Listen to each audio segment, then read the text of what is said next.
some American terrorism investigators fear certain suspects in the September 11th attacks may have managed to stay ahead of them by knowing who and when investigators are calling on the telephone. And what troubles investigators most, particularly in New York in the counterterrorism investigation of the World Trade Center attack, is that on a number of cases, suspects that they had sought to wiretap and surveil immediately changed their telecommunications processes. They started acting much differently as soon as those supposedly secret wiretaps went into place. They also monitored the airports and planes. Those were needed to explain and justify the event. The assured damage was done by bombs within the buildings. As you will see later, bombs and bombers were found on 9/11. The bombers were released, and the steel from the building was quickly destroyed, shipped off to China and India. There is no way this was done simply as a double cross. No one but the government itself would have the means to do something like run a drill of the exact scenario of 9/11 on 9/11 to assure that interceptors would be too far away and confused to stop the planes. Dick Cheney, vice president and husband of the president of Lockheed Martin and longtime member of Project 908, purposely held back defense until it was too late to act. Bin Laden did not have the authority or power to force FBI agents off of his trail.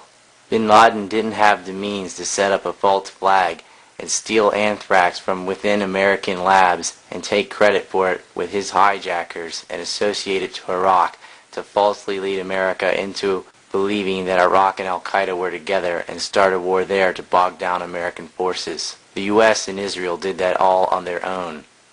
The U.S. government provided protection, Pakistan the money, Israel bombs, and Saudi Arabia provided some bodies, useful idiots being guided by Mossad within the hijacker cells. A lot like the Oklahoma City bombing, where the FBI's COINTELPRO were actually directing the racist groups and practically creating the terrorism themselves, needing to be embedded in a group merely so that there would be some form of patsy to blame it on.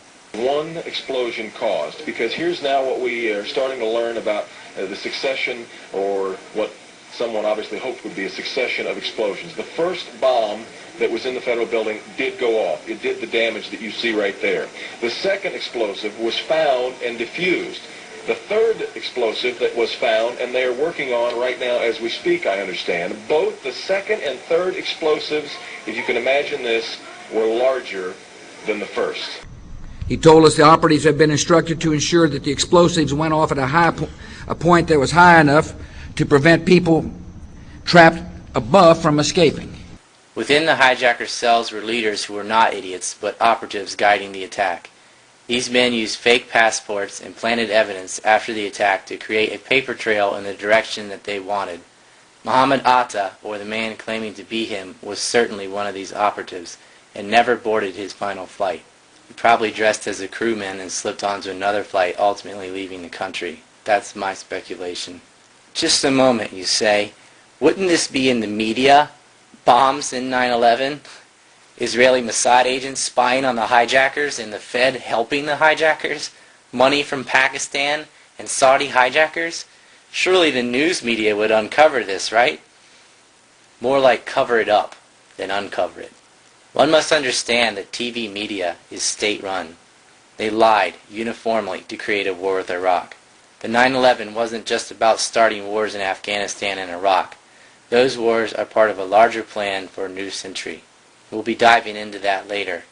9/11 is hiding trillions in unexplained funds. How could this be covered up by the press? 2,900 American civilians were attacked and killed that day. Well, I have a newsflash for you. Israel attacks and illegally occupies people every day, and that's not on the news either.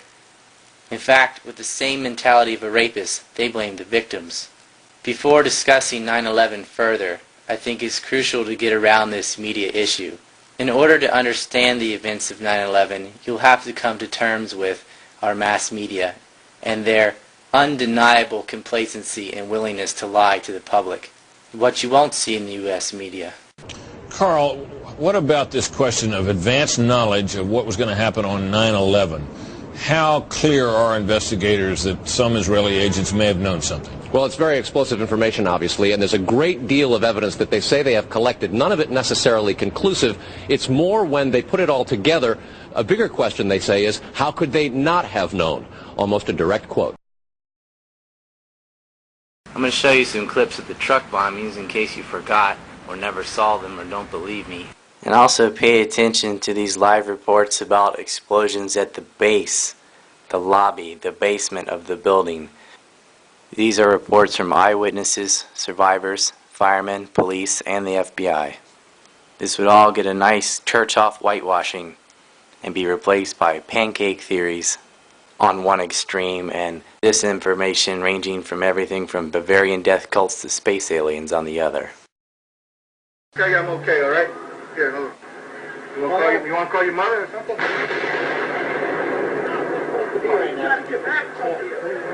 All right? Don't worry about me. You need to make calls right now. We just heard another explosion. They're handing out gloves and masks. NBC's Pat Dawson is close to the scene of that attack. Pat?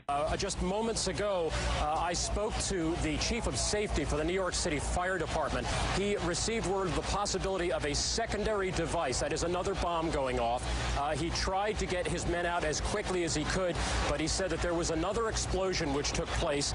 And then an hour after the first hit here, with the first crash that took place, he said there was another explosion that took place in one of the towers here. According to his theory, he thinks that there were actually devices that were planted in the building. The second device he speculates, was probably planted in the building. But as soon as I got outside, I heard a second explosion and another rumble. And then a fire marshal came in and said we had to leave because if there was a third explosion, this building might not last. And you were working there? Yes, I was right there. I was down in the basement, came down, all of a sudden the elevator blew up, smoke. I dragged the guy out, his skin was hanging off, and I dragged him out, and I helped him out to the ambulance. Thank you, right? He said that they saw an airliner go into one of those towers. Then, an hour later than that, we had that big explosion from much, much lower. I don't know what on earth caused that. We've heard reports of secondary explosions after the aircraft impacted, whether in fact there wasn't something else at the base of the towers that in fact were the coup de grace to bring them to the ground. Do we have Jim Smith available on microphone from Chopper 2 as he takes these pictures? Jim? Yes, I am here, Michael. Jim, tell us what's happening out there. Oh my We just witnessed some kind of secondary follow-up explosion on the World Trade Center number 2, the one that is on the south that is difficult to make out. As effective as a bomb being dropped there were two bombs in effect. Commercial airliners flown into those two buildings and they came down. We presume because of the initial explosion there may have been secondary explosions as well that were detonated in the building by these terrorists. That would put us about a block and a half away from the site of where the explosion was. That area has just been evacuated because police have found what they describe as a suspicious device, and they fear that it might be something that could lead to another explosion. Obviously, there's a real sense of caution here on the part of police. I spoke with some police officials moments ago, Chris, and they told me that they have reason to believe that one of the explosions at the World Trade Center, aside from the ones that may have been caused by the impact of the plane with the building, may have been caused by a van that was parked in the building that may have had some type of explosive device in it. So their fear is that there may have been explosive device planted either in the building or in the adjacent area. I think a bomb went off in the lobby first, then a plane hit the building. Then another plane hit the other building. But when I was coming through the doors on the other side of the Trade Center, either they blew the lobby up or something, because it blew the glass out of the doors and knocked us all down, and I got smoke and everything on me. I just feel a little shook up because I got blasted, so. The ladies that are with me were in the World Trade Center in the first building and escaped through the lobby where they believe there was a bomb in the lobby. And even the turnstile was burnt and was sticking up, and they just told us to run. And as we were coming out, we passed the lobby. There was no lobby. So I believe the bomb hit the lobby first. and a couple of seconds in the first plane hit. And all of a sudden it sounded like, I don't know where the subway is, but it sounded like a subway collision, a bomb, and it was just pounding, boom, boom, boom, and I literally thought the subway had exploded and all the cars put the land on top of it. It was so loud. I was actually in the subway heading towards the World Trade Center right around Franklin Street, and after the first explosion, the subway station started to fill with smoke. The subway cars started to fill with smoke, and the subways actually stopped. It was that he was in the lobby of World Trade Center 1 when the first plane hit. And when the debris started coming down, he went back to go into the building to protect himself and was in the revolving doors going back in off West Street when he looked up and a fireball came flying out and blew out all the windows and threw him back onto the street. Once the plane hit the top, then that's when the bomb was going off on the first floor. It's like the plane was actually hitting the first floor.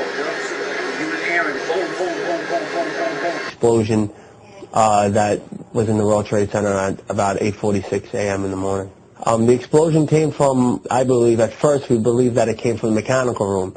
And then we heard a series of other explosions that sounded up on the above levels of the building, to where we then realized that there was something wrong and there was a major problem. What happened? It was an explosion. He was in the lobby, and the third explosion, the whole lobby collapsed on us. What was it like? What was it like? Horrible. Like hell. You don't want to know. The whole building just collapsed on us inside the lobby. Is that a secondary explosion? Yes, it was. That was the plan, probably? Yeah, definitely a secondary explosion. But we was inside waiting to go upstairs, and on our way upstairs, the whole fucking plane blew. And we just collapsed on everybody inside the lobby. Similar to the first tower coming down, secondary? I don't know about the first one, but I know the second one was terrible. Then there was a third one too after that one. Third explosion after that? Yes, sir. Everybody was inside the building, waiting to go upstairs, and they just let loose. Everything just let loose inside the building. So what you told me is that there was a plane or whatever hit the building, then a secondary explosion. It was like 3 explosions after that. We came in after the fire. We came when the fire was going on already. We was in the staging area inside the building, waiting to go upstairs. And they exploded. The whole lobby collapsed on the lobby inside. Right in front of our eyes. Just, as far as I know, at least 3 or 4. It was so surreal, like a movie set. Second and third explosions also, right? We were in the building for the third one. It collapsed. I was on this drive here for the other one. This is the top of this. It couldn't be no worse than this. Couldn't be nothing no more worse than this. You're in the building trying to help people, and it's exploding on the inside the building. So I don't think we get any worse than this. Joining me is Jack Kelly. Now, he is a foreign correspondent. He has some information about these attacks. Jack, what can you tell us happened first in New York? Apparently what appears to happen was that at the same time 2 planes hit the building, that the FBI most likely thinks that there was a car or truck packed with explosives underneath the buildings, which also exploded at the same time and brought both of them down. Now, that's the first time we're hearing that. So 2 planes and explosives that were in the building. Is that correct? That is the working theory at this point. That is still unconfirmed, but that is what the FBI is going on at this point. The New York City Police Department has a report that the FBI is responding to New Jersey because a truck reportedly loaded with explosives has been stopped by authorities on the road there, and the men with that truck have been detained.